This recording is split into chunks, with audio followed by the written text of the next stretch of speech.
Recording. Liz, hello, it's Prina. I understand that you can't meet at the moment. I know it is silly season. I hope you're doing well.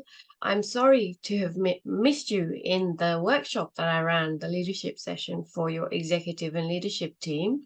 Now, the reason that I wanted to catch up with you is to actually run the session past you because a lot of your people have made some wonderful commitments, and it'll be great if you could run those commitments yourself as well.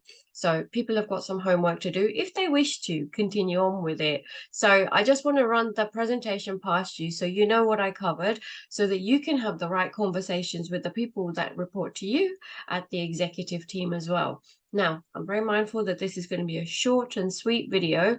So you're very welcome to catch up with me or give me a call or drop me an email with any questions that you have, or absolutely have a chat with your team and everyone who attended and see what they thought and what they gleaned from the session as well. So I'll share my screen now and the session. So here we go. My face here. So let me run the session past you. It was a wonderful session. We opened with an acknowledgement to country and an introduction to myself. You know who I am. And then ground rules is what we kicked off with. We had some good introductions and I really got to know your people. And then addressed any objections that people might have. And I know people were very busy. And Bree was on apology for the latter half of the meeting, so completely fine. And I've given her some information as well that she missed out on. Then I described the session and what we were going to do in the time that I had with your leadership and executive team. We discussed in this slide, it was a really good discussion. So we discussed planned and unplanned change. And I love this analogy. When we're looking towards the stuff coming our way, that's the planned change. And then there's lots that hits us in terms of unplanned changes as well within the workplace. And we had some really good and meaningful conversations about that, which led to resourcing and then having difficult conversations. And yeah, that conversation is truly expanded to something very good, which warmed the group up for the next parts. We discussed all things teams and what that actually means for the organization, different types of teams that you can have within the organization. And I introduced people or reintroduced people to Tuckman stages of development. Now, I love a good visual, and I shared this visual with them in terms of forming, storming, norming, performing, and adjourning. The big point being, a team is constantly reforming. There's always change that happens, and regular change is the norm. I then wanted to really delve deeper with your group, the executive group and the leadership group, to really break down forming, storming, norming, and performing. And I broke it down into the areas of focus, trust, relationships, criticism, decision-making, predictability, role understanding, and performance. And we had some really good conversations around that. Then it's all good discussing as a conversation, but let's be reflective. So we discussed all things effective teams and teams best practice. So a team ideally has to have rules of belonging, a team purpose or a team charter of sorts. We have to recruit right. We have to have meaningful inductions, have to have healthy disagreements. There's always the stages of team development, that I talked to a la Tuckman. We have to manage conflict and diversity. We need to hone our communication skills. We need to really get to know work personalities. We need to have team goals and team roles clearly defined. We need to review team performance regularly. We need team diversity in terms of thinking, diversity of thought and diversity of background and experience beyond the traditional sense of diversity. And all good things come to an end and we have to refresh, terminate, whatever with the team. So it's that cyclical process. Had a good discussion around that. Then we discussed the impact of disengaged teams, and it's a lovely visual and it says a lot. Then we went back to all things Tuckman and the forming, norming, storming areas. And I asked your leaders and your executives to do this activity by considering for the teams that they lead, where are the leaky buckets? What's happening? So this activity consisted of people coloring in the bucket. So let's say if focus is really well within your team, then you color the full bucket in. Or people wrote percentages, or people drew a line. So every single person in the room has done this activity, Liz. And I asked your executive leaders to have a conversation in the next one-to-one with the people that report to them to find out where the leaky buckets of, said teams are, and then therefore what needs to happen as a result. And I recommend for yourself, if you wish to continue with this activity, to have a conversation with your executives, the people that report to you, to ask them their responses to this activity, to really try and understand their pain points from a leadership and management perspective, because those conversations are going to give you a really good indication as to where people need help and where further focus is needed. So Liz, if you want to do that with your executive team, then please do. They are going to do it with the people that report to them. So I'm really pleased about that. We discussed the evolution of the workplace. Now you've got the slide, so I won't labor the point too much, but we discussed a lot in terms of the evolution of the manager, the evolution of the employee, and the new needs thereof of both elements.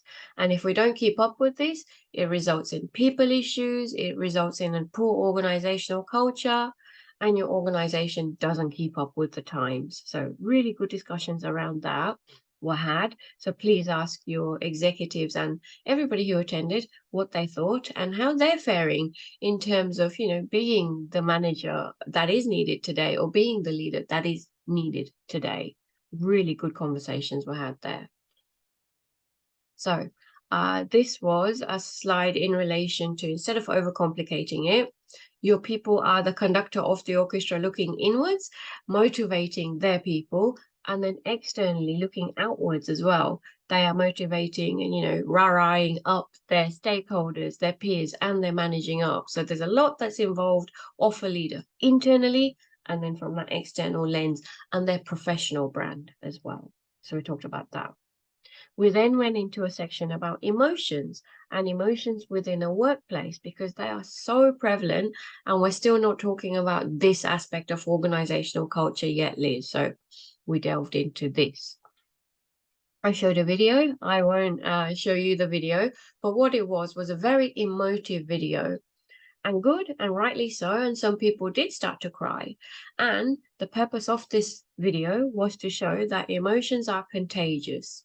And the big question that I asked the group was, have you experienced emotional contagion at work? We had some excellent conversations about people having a crappy day, say within the team, and then the rest of the team feels it. So then we started to talk about the evolution of organizational culture. And I've been doing lots of research over the years on this.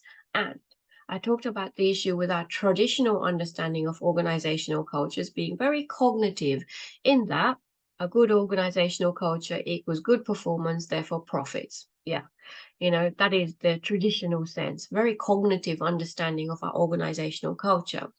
Now, I'm trying to help organizations to evolve their organizational culture, to bring feelings and to understand each other's work styles and personalities into the mix as well, to bring the whole human into the workplace. And we had excellent conversations about this as well, Liz. So please pick the brains of the people who attended, because the conversations were wonderful. So I summarize this by highlighting the fact that we don't see things as they are, we see things as we are. Therefore, we really need to meet people where they're at, especially as leaders. We need to tailor our style, and vice versa. You need to tailor your style to your manager or to your leader as well. So there's a lot that's expected. We had a good discussion around that. Emotional contagion. I just summarized what emotional contagion is, and then feelings and the conversations that we need to have within a workplace. Now, Liz, one of the big things I picked up is that you have a number of very fresh, lots of eager new managers at that leadership level. And a lot of them put their hands up about feeling uncomfortable about having the difficult conversations that they may need to have, and just managerial quirks that we all have felt when we're brand new to management. So that's something I wanted to relay back to you. And lots of people held back after my session as well to have a one-to-one conversation with me about the kind of quirks within their role that affects them from a leadership and managerial perspective. So I think that's really good for you to know. So I summarized emotional contagion and how we can address this within the workplace positively. And then finally, if we have time, and we did have time, it was a really interesting activity that we did. So it was a reflective activity on the end of the year. So in the bottom left quadrant, I asked people to do this activity. Now, I'm not going to go over it. Please have a read of this from the slides. And oh my gosh, Liz, the conversations were really interesting because of the fact that only a couple of people spoke. Now, from that, I really picked up the fact that there might be a hesitation to speak purely because of the fact that the leaders, managers, the executives were in the room. And, sometimes people don't feel comfortable talking about what they felt was, high pride but low achievement in their perspective, and everything else within this slide. So the other piece of homework I've asked, especially your executive teams to do, is when they have their next one-to-one, please have a conversation in relation to this activity and have that one-to-one and discuss their direct reports answers to this activity and the buckets activity that I mentioned earlier. Now, a lot of the leaders found this activity really, really useful, and they may well take it back to their teams and share the love at the next level down as well to close off the year. And it's a really good way to close off projects or anything else as well. So I've shared this activity and they're going to go forth and carry on with it. So you might see this jumping around the organization. So I really want you to know about this. And please, I highly recommend that you do this activity with your direct reports as well, because you are going to get so much information from them, and hopefully your conversation will be even richer and you'll be able to help them even more as the wonderful leader that you are. And then I got people to think about reflection and what they intend to do now that they've got this new learning. Now, Liz, one of the things I always do is share far more. So we ended the session, that was that. And we were having loads and loads of conversations throughout the session, and extra things came to mind as well. So with that in mind, what I've done is, you'll see the email that I sent through to Sarah, who's no doubt forwarded it on to the executive and leadership team. I have shared so much more in terms of materials, podcasts, articles, a one-to-one template as well for your executives and leaders to use as they wish, because those were the different extra things that came up in the conversation. So that is it from me. I wish you a very Merry Christmas and a Happy New Year. I hope you're doing well. And let me know what further support you would like. And if you'd like to pick my brain further in relation to this session, if you want to have a chat, let me know. Take care and bye for now.